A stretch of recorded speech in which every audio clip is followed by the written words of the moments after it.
Hello guys, welcome back with me again in this channel.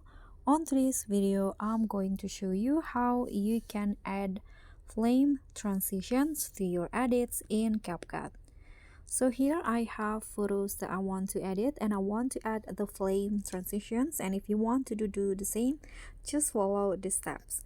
So after you add your photos or clips, just click on the transition box in here. Okay, and then swipe until you find this the MG category. Then just swipe until you find this flame transition. Click on that. Wait for it to apply to your edits. Now just adjust the length or duration. Click on apply to all if you want to apply it to all, and click on the check icon.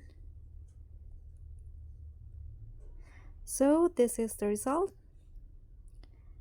Thank you so much for watching. Don't forget to like, comment, and subscribe. Also click on the thanks. Bye.